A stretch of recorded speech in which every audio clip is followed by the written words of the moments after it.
আসসালামু আলাইকুম। আশা করি সবাই ভালো আছেন। আজকে আপনাদের সাথে কথা বলা হচ্ছে।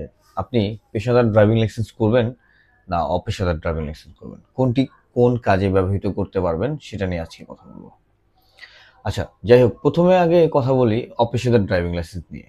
আপনি যদি অপেশাদার ড্রাইভিং লাইসেন্স করেন, আপনি ১০ বছরের লাইসেন্স করতে পারবেন। সেক্ষেত্রে আপনার ডোপ টেস্টের প্রয়োজন পড়বে না এবং আ ডোপ টেস্টের যেহেতু প্রয়োজন পড়বে না, অন্যান্য খরচগুলোও আপনার কম পড়বে। যেমন আপনি যদি অপেশাদার ড্রাইভিং লাইসেন্স করেন তাহলে ৳৫,৩০৫ র মতো এরকম লাগবে বা ৳৫,৫০০ র মতো লাগবে। সেক্ষেত্রে কিন্তু আপনার অনেকগুলো টাকা বেঁচে যাচ্ছে এবং অপেশাদার ড্রাইভিং লাইসেন্স দিয়ে আপনি কিন্তু চাকরি করতে পারবেন না।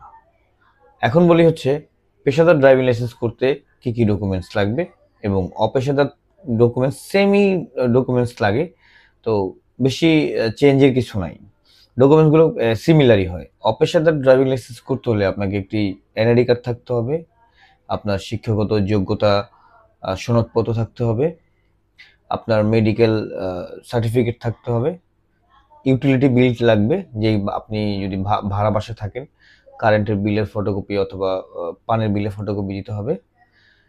এগুলো দিয়ে আপনি একটি অপেশাদার ড্রাইভিং লাইসেন্স করতে পারবেন এবং অপেশাদার ড্রাইভিং লাইসেন্স দিয়ে আপনি বাস, প্রাইভেট কার, তারপরে তার থেকে একটু বড় যেই যানবাহনগুলো আছে, ওগুলা কিন্তু আপনি চালাতে পারবেন। পেশাদার ড্রাইভিং লাইসেন্স কিন্তু মেয়াদ হয়ে থাকে ৫ বছরের।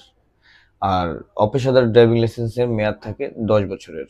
এখন আপনি যদি চাকরি করতে চান তাহলে আপনাকে পেশাদার ড্রাইভিং লাইসেন্সটাই করাটা আপনার জন্য প্রযোজ্য এবং আপনি যদি চাকরি না করেন, নিজের পরিবহন বা নিজের গাড়ি চালান, নিজের বাইক চালান, সেক্ষেত্রে কিন্তু আপনি অপেশাদার ড্রাইভিং লাইসেন্সটা করতে পারেন। আজকে এই পর্যন্তই। ভালো থাকবেন সবাই, সুস্থ থাকবেন। আল্লাহ হাফেজ।